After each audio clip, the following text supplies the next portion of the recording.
روز اول ساخت انیمیشن با هوش مصنوعی دارم تلاش میکنم که ویدیو رو شروع کنم. فکر میکردم که انیمیشن درست کردن با هوش مصنوعی خیلی ساده باشه، همونطور که فکر میکردم کاشتن دوربین و صحبت کردن توش قرار ساده باشه، ولی نبود. خب روز اول از ساخت انیمیشن با هوش مصنوعی و من تلاش کردم که با هوش مصنوعی، با چند تا هوش مصنوعی یه دونه انیمیشن بسازم. داستان از اون چیزی که من فکر میکردم پیچیده تر و مشکل تر بودش.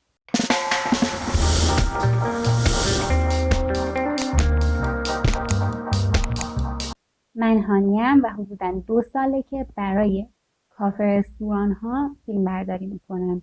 در واقع ادایش اینه که کانتنت کریئتور کافه رستوران ها هستم.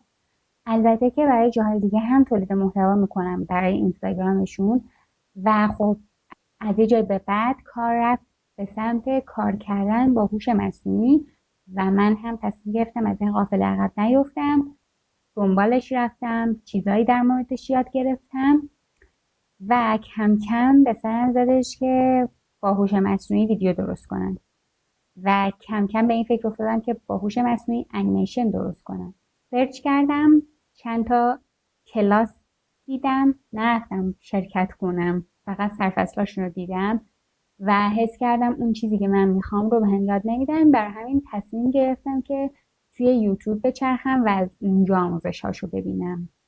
چند تا آموزش نگاه کردم، یکیشون از همه جامع‌تر، کاملتر و مفیدتر بود. اونو که دیدم فکر کردم من هم میتونم به همون سادگی انجامش بدم. اما وقتی که دست به سیستم شدم و تصمیم گرفتم خودم یه داستان از خودم بسازم، دیدم که وای، از همه چیز سخت‌تره. جدیداً یه دونه انیمیشن ترند شده، یعنی خیلی وایرال میشه و اینا، داستانهای رستم و سهرابه و من از اونجا یه جرقه‌ای به ذهنم خورد، چون که مثلا نوجوان که بودم خیلی کتاب‌های داستانهای ایرانی اینا رو میخوندم، اینا قصه های خوب برای بچه‌های خوب، نمیدونم کلیله و دمنه و اینها. اینجا کلیله و دمنه رو دارم. تصمیم گرفتم که من برای کلیله و دمنه داستان انیمیشن درست کنم و واقعا فکر می‌کردم خیلی ساده است. میدونی فکر می‌کردم که به هر حال پیچیدگی هایی داره، یعنی اینجوری نبودم که آخ جون بودم برم انیمیشن بسازم، ولی فکر نمی‌کردم که یه قسمت دیگه ای باشه اصلا پیچیدگیش. در واقع من پیچیدگی رو روی پیدا کردن ابزار مناسب میدونستم، یعنی فکر می‌کردم که اگر بدونم که کدوم هوش مصنوعی چه کاری میکنه میتونم با استفاده از اونها نتیجه دلخواهم رو بگیرم. اما سخت در اشتباه بودم و اصلا موضوع پیدا کردن ابزار مناسب نبود که البته اون هم موضوعه، ولی قدم اول نیستش. قدم اول چی بود؟ قدم اول در واقع نوشتن فیلمنامه بود. یعنی من باید قبل از هر چیزی فیلمنامه رو می نوشتم و بعد اون رو تبدیل به یک ویدیو می کردمش. ولی آیا فقط فیلمنامه نوشتن بود؟ شاید بتونم بگم بله، چون که توی فیلمنامه شما زاویه دوربین، حالت چهره آدم ها یا حالا هرچی بازیگرها، همه اینها رو به تصویر میکشی و بعد این فیلم رو میسازی. و خب شاید برای کسی که فیلمنامه نویس باشه یا حتی قبلا داستان نوشته باشه ساده باشه، اما من به عنوان کسی که قبلا داستان هم نوشتم این رو بگم که واقعا ساده نیستش. چرا که اگر بخوای واقعا یک انیمیشن خوب، کامل و بی‌عیب و نقص بسازی، باید به تمام جزئیات توجه کنی، چون که به نظر من اگر که توجه نکنی و یه سری چیزا رو بسپاری به دست هوش مصنوعی، اون وقتی که دیگه پس خلاقیت تو کجا میره؟ البته میدونم وقتی که اسم هوش مصنوعی میاد خیلی ها، مخصوصا اونایی که توی این حوزه کار میکنن بدون هوش مصنوعی، گارد میگیرن و میگن که نه پس دیگه هیچ خلاقیتی نیست، در حالی که اینطور نیست. شما میتونید از ابزار هوش مصنوعی استفاده کنید و همچنان خلاق باشید. چرا؟ چون که در واقع هوش مصنوعی همه چیز نیست و همه کار نمیکنه و این شمایین که بهش یه دیتایی رو میدین و در واقع یه فرمانی رو میدین و یک خروجی ازش میگیرین. مثلا فکر کن شما داری با نرم افزاری مثل پریمیر کار میکنی. اینجوری نیست که ویدیو رو آپلود کنی و یه دکمه‌ای بزنی تهش یک عالم ویدیو بهت تحویل بده. نه، اون یه ابزاره که شما ازش استفاده میکنید و با استفاده از اون ویدیوها رو میسازین و در واقع هوش مصنوعی هم همینه. تفکر اشتباه من این بود که فکر میکردم هوش مصنوعی همه کار رو میکنه و من فقط چیزی که تو ذهنم رو باید بهش بگم و اون یه ویدیو بر من میسازه.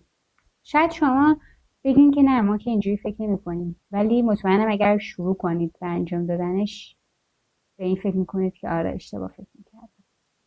حالا قدم اولی که من برداشتم، یعنی در روز اول تلاشم برای ساختن هوش مصنوعی، میگم بازم این روز اول نیست، این که قطعا روز اول نیست چون روز قبل داشتم تلاش میکردم، اما روزهای قبل ترش به هر حال گشتم، سرچ کردم، مطالعه کردم، ویدیو دیدم و آموزش‌های مختلف رو امتحان کردم تا به این نتیجه رسیدم و این رو هم باید در نظر بگیریم که یه پیش زمینه‌ای از فیلم درست کردن و محتوا درست کردن دارم به هر حال.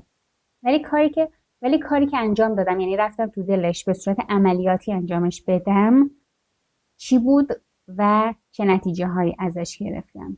یه ویدیو پیدا کردم توی یوتیوب که آموزش میداد که یک انیمیشن طولانی بسازیم.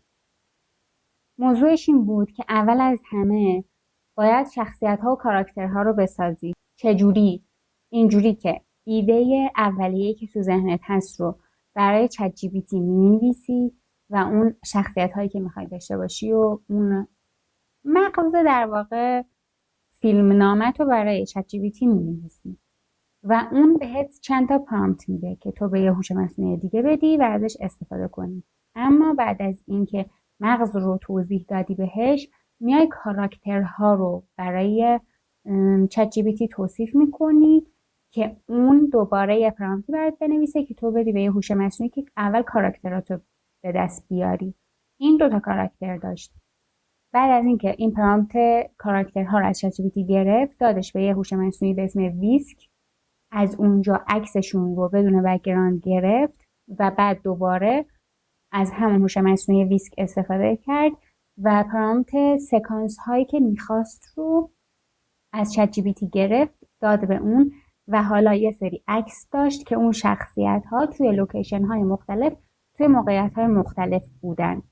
اونا رو هم گرفت و دادش به یک هوش مصنوعی دیگه، فکر کنم ویدیو ای آی بودش، داد به اون و اونها رو تبدیل کرد به ویدیوهای 5 ثانیه‌ای و در نهایت هم حالا واترمارکی پاک کرد و ازش این کار رو کرد، به یک ابزار هوش مصنوعی دیگه داد افکت صوتی انداخت بهش و کنار هم گذاشت و مثلا یک انیمیشن درست کرد.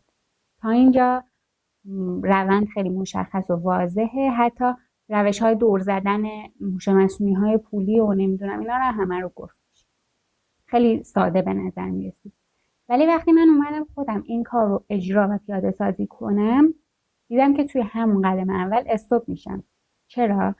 چون که باید اول از همه اون داستانی که میخوای بهش بپردازی خیلی واضح و روشن توی ذهنت باشه و بعد از اینکه همونقدر واضح و روشن توی ذهنت بود، حالا باید کاراکترها رو مجسم کنی. کاراکترها خیلی مهمه، تو رنگ موشون، سایز موشون، نمیدونم رنگ پوستشون، رنگ لباسشون، استایلشون، چاق و لاغریشون، هر چیزی که هست اونها رو بتونی دقیق بنویسی. یعنی اینجا اولین چیزی که مهمه پرامپت نویسیه و اصلا و ابدا به چت جی پی تی اعتماد نکنید، چون که یک سری پرامپت چرت و پرت بهتون میده. خیلی از هوش مصنوعی ها پرامپت فارسی هم قبول میکنن، یعنی فارسی هم بهشون توضیح بدی برات میارن، اما این مشکلی هست. به طور مثال شما بهش میگین که من یه دونه کتاب با جلد سبز میخوام که عکس چند تا حیوان روش باشه. شما تصویرسازی که کردین یه کتاب سبز این رنگیه با حیوانای این شکلی، ولی خروجی که اون به شما میده یه سبز خیلی تیره تر با حیوانای مثلا قرمز رنگ، مثلا ماهی و گلابی که مثلا ماهی و نمیدونم توتی و اینا، در حالی که شما این تصویر تو ذهنتون بوده. پس باید بدونید که پرامپت دقیق باید بدین. حتی کد رنگی این سبزی که میخواین رو میتونید بهش بدید. حتی نحوه تصویرسازی این عکس ها رو میتونید بهش بگین. یعنی بگین که آقا مثلا من یه شیری میخوام که خطی باشه اصلا دیزاینش. پس شما باید در مورد تصویرها هم بدونید و اینجوری نیستش که هر طور دلتون میخواد بتونید با هوش مصنوعی جادو کنید. اینا رو من میدونستم ولی خب توی عمل آدم ویدیو میبینه یکی داره آموزش میده اینجوری که چقدر ساده برم انجام بدم، میری انجام میدی به کلی چالش میخوری.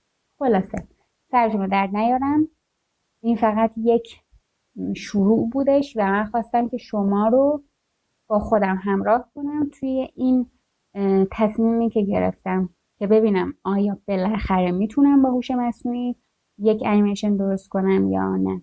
سعی میکنم دفعه بعدی به این فکر کنم که اول فیلمنامه هر بنویسم، چون چالش اصلی و بزرگ من نوشتن فیلمنامه بودش.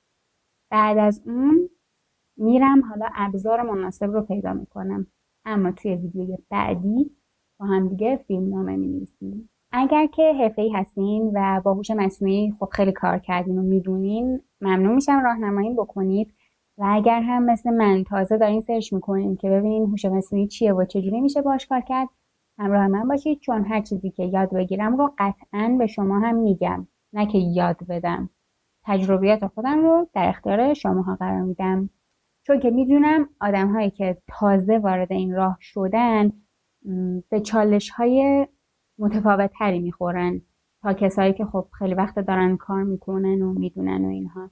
و من متاسفانه یه من میدونم درون دارم که مانع میشه که برم واقعا کلاساشو شرکت کنم. اصلا گارد ندارم به کلاس شرکت کردن ها، ولی چون که هی سرچ میکنم ببینم این کلاس چی میگه، این چیزی که میگه کافی هست، این چیزی که میگه به درد من میخوره یا نه، باعث میشه که نرم.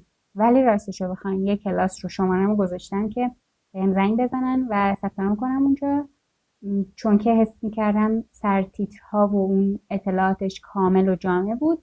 ولی خب چیکار کنم، زنگ نزدن بهم و من نمیتونم بشینم دست روی دست بزنم. پس با یوتیوب شروع کردم. همراه من باشین. اگه این ویدیو رو دوست داشتین لایک کنید، سابسکرایب کنید و بقیه ویدیوهام رو ببینید.